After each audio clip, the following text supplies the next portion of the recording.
Bonjour à tous et bienvenue pour cette critique analyse du chapitre 1082 de One Piece. Excusez-moi pour le retard, j'ai juste oublié que le chapitre sortait la semaine où il est sorti. C'est pas une blague. La pause m'a complètement décalé. C'est-à-dire que j'ai zappé un chapitre, c'est pas une blague. Bon, bah voilà, bah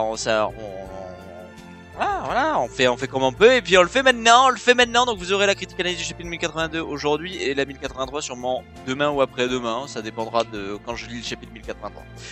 Bon, chapitre 1082 les amis, allons nous en emparer et le titre de ce chapitre que j'ai particulièrement aimé parce que il est en trois phases bien distinctes. On a la première phase avec la news sur le fait que bordel de merde, T-Bone est mort. Et je vais être très cash, mais je suis extrêmement surpris de cette nouvelle. C'est-à-dire que T-Bone reste un marine qu'on a vu, souvenez-vous, c'était à l'époque de Water 7 Enies Lobby. Et c'est au moment où on prend le train pour Enies Lobby que Zoro croise T-Bone. Vous savez, sur les rails et tout. Et c'est un marine, moi, que j'ai toujours bien aimé. J'aime beaucoup son style. Vous savez, il avait un style en épée à faire des angles droits et tout. Bon, bref, j'aimais bien. Mais surtout, c'était quelqu'un de très doux et valeureux. C'est-à-dire que ses hommes étaient dans le mal, il soignait ses hommes. Les gens sont dans le mal, il aide les gens. En fait, il se quitte à donner ce qu'il a, en fait. C'est-à-dire que, souvenez-vous, je me rappelle là, paf, souvenir, dans le train de Neslobby, il y a un mec qui est blessé, il prend sa cape, alors que sa cape c'est quand même quelque chose de sacré, je pense, la cape on peut dire pour les marines. Il la déchire, il s'en fout, il en fait un garrot, tu vois. Donc quand j'ai vu ça, première chose que je me suis dit direct, après c'est peut-être pas ça, la première chose que je me suis dit direct, en plus quand tu vois à quoi ressemble celui qui l'a tué, je me suis dit T-Bone s'est sacrifié. Pourquoi je me suis dit ça? T-Bone est tellement quelqu'un de valeureux qu'on a vu donner ce qu'il avait pour aider les autres. Quand vous voyez la case de la vie de cet homme qui est dans un état déplorable parce qu'on apprend qu'il vit dans un pays par Tsuru où plus de milliers d'habitants meurent de la faim, du fait d'être de la misère, etc. Je suis persuadé que cet homme a dit à T-Bone, s'il te plaît, sacrifie-toi qu'on puisse vivre, qu'on puisse manger, et le caractère de T-Bone a fait qu'il s'est sacrifié. J'en suis persuadé. Derrière ça, en même temps, on a un peu la phase de transition. Donc Marine, vous savez on va Marine vers la Cross Guild. On voit que Garp et Tsuru apprennent que Sengoku et Tsuru apprennent que Garp est allé sur la ruche via Ina. Est-ce que ça peut nous annoncer un déploiement de Tsuru et Sengoku? J'avoue que imaginer une petite case sur la ruche où Garp est un peu en difficulté, il va arriver un bateau avec Tsuru et Sengoku derrière.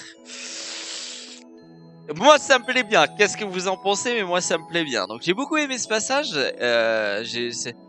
c'est court, c'est quelques pages, mais je trouve que l'histoire de T-Bone et tout, c'est grave intéressant, quoi, parce que c'est un vice-amiral, quoi, et forcément quand tu vois le petit monsieur comment il est face à Baggy, alors voilà, c'est sûr que c'est pas lui qui l'a tué, quoi. Derrière, du coup, transition, on voit que Baggy, ses charpentiers ont terminé son bateau. J'adore la proue du bateau avec les sables de Cross Guild qui sont croisés et la tête de clown que je trouve vraiment en fait j'aime vraiment bien sa proue. Par contre, je suis désolé, mais moi les tentes de cirque sur les bateaux, je trouve ça moche depuis le début de One Piece et depuis les premiers bateaux. J'ai toujours trouvé ça dégueulasse et je trouve ça dommage en fait, parce que je comprends un peu si vous voulez pas Dragon, putain, Mister Crocodile et Miwok. Merde, en fait, on n'est pas des gars de cirque, quoi. Genre, enlève les tentes, en fait. Genre, s'il te plaît, quoi. S'il te plaît, non, je suis pas un dompteur d'animal ou d'animaux, moi, tu vois. D'animaux. Le français. Donc, il se prend un coup de pression, forcément, de Crocodile et de Mihawk qui vont lui dire bon on va en salle de réunion. En fait on se rend compte que la salle de réunion c'est qu'une salle de c'est un peu une salle de torture. Ce qui en fait est plutôt logique parce que on pourrait se dire c'est que pour Baggy, mais à mon avis pas du tout. Je pense qu'on est quand même, faut pas l'oublier, en présence d'un empereur et de deux personnes extrêmement puissantes de l'œuvre. Et je pense que ils doivent juste torturer ou des gens ici en fait. Voilà, je pense que c'est comme ça qu'il faut le voir. Là, ce qui est intéressant, et c'est un passage qui est magnifique, et en fait, c'est une mise en avant de Baggy, et pour tous ceux qui ne le savent pas, Baggy est le personnage préféré de Eiichiro Oda. Bordel, la mise en avant qu'il lui met. C'est vraiment beau, c'est vraiment beau. En fait, on apprend là que Baggy a abandonné son rêve pour Shanks, et c'est vraiment beau. Parce qu'en fait, c'est fou, mais ça fait tellement un lien. Souvenez-vous, Shanks ne découvre pas Loftel parce qu'il prend soin de Baggy qui est tombé malade. Et derrière Baggy, quand Roger meurt, il est pris à abandonner son rêve pour suivre Shanks si Shanks prend la relève. Et en fait, on s'aperçoit qu'il est complètement bouleversé parce qu'il a abandonné toutes ses ambitions, tout son rêve, parce que pour lui, Shanks est celui qui doit prendre la relève de Roger. Et Shanks lui dit non, je vais pas aller chercher le One Piece, pas maintenant en fait. Et il est extrêmement déçu. Et de ce moment-là, il est devenu une branquignole. Et là, il retrouve son rêve. Là, et c'est trop beau parce que beaucoup de gens disent oui, dans One Piece, il n'y a pas de mort. Mais c'est pas comme ça que ça fonctionne One Piece. One Piece, ça fonctionne, notre héros, Luffy, il brise les rêves des gens. Et là, qu'est-ce qu'on a? On a tout l'inverse. Baggy, qui a eu son rêve brisé, qui le retrouve. Et comme dit ces hommes, qui a de nouveau la flamme en lui, qui paf, s'éveille et prend tout son corps, toute son âme au moment où il dit à Crocodile et à Mihawk, mais vous faites tout à l'envers, ça fonctionne pas comme ça. Vous savez, là les empereurs, je suis un empereur, puis les autres ils sont rentrés en action, il faut les doubler, il faut aller chercher le One Piece. Avec le One Piece, je serai roi des pirates, vous en aurez de la richesse, vous en aurez de l'ampleur, etc. N'oubliez pas ce que c'est d'être pirate, même si toi Mihawk t'es solo et tout, et que t'es le meilleur sabre du monde, n'oublie pas ce que c'est d'être pirate, Crocodile, même si toi tu fais des organisations, n'oublie pas ce que c'est d'être pirate. On est pirate pour la liberté, pour les trésors, pour l'aventure, et pas juste pour faire ça. Et en fait, c'est trop beau parce que voir Baggy dans cet état, dire je veux devenir le roi des pirates, je veux devenir le roi des pirates, et je vais vous donner le pouvoir, je vais vous donner la richesse, c'est génial, c'est génial. Et derrière, en plus, ce qui est trop beau, c'est que Crocodile et Mihawk réagissent un peu comme vous pouvez réagir. C'est-à-dire que quand vous voyez cette case, vous vous dites, mais il y arrivera jamais. Et d'ailleurs, Crocodile et Mihawk réagissent en l'envoyant baldinguer, là, paf, il l'envoie dans les gravats, enfin, il l'envoie dans le mur en disant, mais attends, mais n'importe quoi. Il y a Shanks, il y a Barbe Noire, il y a Luffy. Je veux bien. Mihawk et Crocodile, on est puissants. Et toi, t'es pas top, ton équipage est pas top, c'est pas nul, mais à ce niveau-là, c'est peut-être pas top. Et c'est pour ça, on réagit, et nous on réagit pareil. Et là, il te fait un speech pour ces hommes qui est incroyable. Moi, j'ai adoré. Ça, franchement, Baggy, gros respect. Moi, je l'ai toujours dit, je pense que Baggy, on ne se rend pas compte que si Oda avait écrit différemment le One Piece, et différemment le personnage de Baggy, son fruit du démon, le fait de pouvoir fragmenter les choses, mais c'est une astro dinguerie comme pouvoir. Maintenant, est-ce que Baggy va avoir un power-up, etc. Je pense pas. Je pense qu'il est quand même entouré de Crocodile, qui est quelqu'un de très... qui a beaucoup de connaissances, qui est assez intelligent, etc. et qui est puissant. Et aussi de Mihawk, qui est extrêmement puissant. À voir comment ils vont s'en sortir. Et derrière, troisième phase, transition, on arrive sur les révolutionnaires où on va découvrir en fait tout simplement Vachiano, subordonné de Morley, qui est en fait le vice-commandant du troupe. Et les quatre que je vais vous parler sont les vice-commandants. Airu, subordonné de Melobetti, Gambo, qui est subordonné de Lembert, et Giron, qui est subordonné du Corbeau. Je trouve que Giron, c'est celui qui me plaît le plus. J'aime bien Airu, le seul problème d'Airu, c'est son bras mécanique, je trouve qu'il est pas très beau. Mais ce qui nous intéresse, malgré le fait que du coup Oda, c'est cool, nous nous mettent en avant les les vice-commandants, des commandants de l'armée révolutionnaire, c'est quand même assez cool. J'aime beaucoup Giron et Aeru, je trouve. Gambo et Vaciano, bon, ils m'attirent pas trop. Voilà, ils m'attirent pas trop. Je parle de la plastique des personnages. Derrière, du coup, qu'est-ce qu'on apprend? On apprend tout simplement que Sabo est là. Sabo est arrivé et des retours sur l'île. Et c'est assez cool, quoi. C'est assez cool de voir que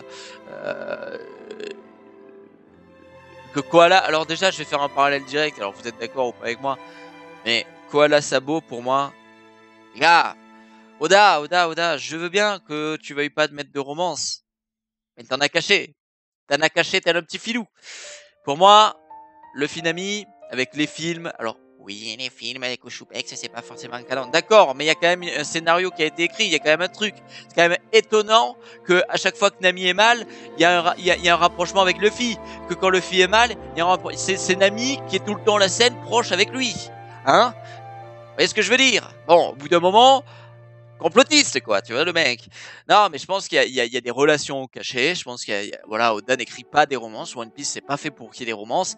Et je pense il a quand même dans la tête, il sait très bien quel personnage il aimerait, s'il devait y avoir, il aimerait voir ensemble. Et je pense que, tout comme Luffy Nami, je pense que Sabo Koala, c'est très clair qu'il y a quelque chose. Parce que les inquiétudes de Koala, la manière dont elle se comporte avec lui, c'est génial parce que t'as l'impression c'est le mec qui rentre à la maison et se fait on dirait Chichi et Sengoku, tu vois ce que je veux dire? C'est-à-dire que Koala, elle est balèze, tu vois, Chichi aussi elle est balèze, mais Sengoku et Sabo ils sont bien plus forts qu'elle, tu vois, mais elle essaye de lui casser la gueule, tu vois, parce qu'il l'a pas tenu au courant, et c'est cool.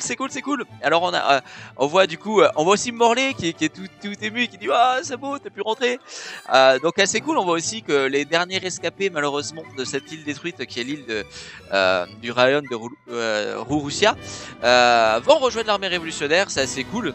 Et la dernière page où tout simplement eh bien on voit Dragon.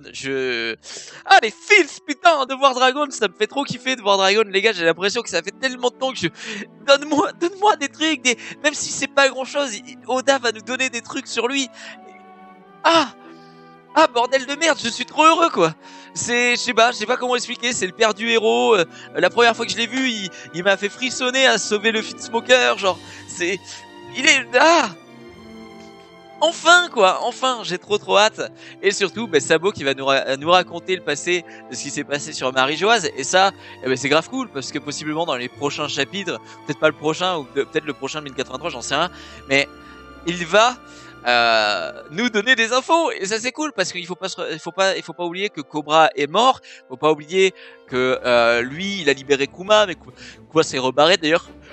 On sait pas ce qui se passe avec Kuma d'ailleurs. On sait pas ce qui se passe avec Kuma. Que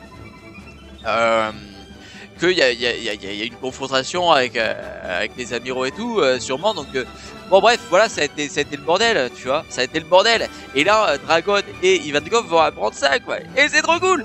Et ça se termine sur ça. Ça se termine sur ça. Et je trouve ça trop cool. C'est trop cool. Et d'ailleurs, ce qui est très intéressant, juste pour finir cette critique analyse, il y a une phrase d'Ivankov qui dit à Sabo, c'est excuse-moi Sabo, et tu veux mettre tout le monde dans la confidence, les hauts gradés de l'armée révolutionnaire, tu veux nous mettre au courant? Il dit non. Il dit non, moi je veux pas, je vais vous mettre que vous deux au courant parce que savoir ce que je sais, c'est risquer, c'est tu mets ta vie en danger. Tu mets ta vie en danger en sachant une seule chose. Pour vous dire la dinguerie que c'est par rapport au gouvernement mondial. C'est-à-dire que par rapport à Im, par rapport au gouvernement mondial, par rapport à tout ça, ce que c'est Sabo est une folie. Et c'est sûrement pour ça que Im ou le gouvernement mondial, ou qui vous voulez, les 5 doyens, a explosé le royaume de Rurusia, parce qu'ils se sont dit, Sabo qui sait cette dinguerie, il est là, on tue tout le monde. On prend 0 risque et on tue tout le monde. Bon, sauf qu'ils ont merdé, il était déjà parti sur le bateau. Enfin bref, les amis, j'espère que cette critique, analyse du chapitre 1082 vous a plu. Encore, excusez-moi, encore désolé pour le retard. J'ai tout simplement zappé le chapitre. Voilà. J'ai zappé le chapitre, ça arrive. On se retrouve très vite. Du coup, pour le chapitre 1083, n'oubliez pas que vous pouvez vous abonner en cliquant ici. Regardez la dernière critique analyse en cliquant là. Et puis, vous pouvez me retrouver sur Twitch. Le lien dans la description. Salut tout le monde, bye bye. Et des bisous. Ciao.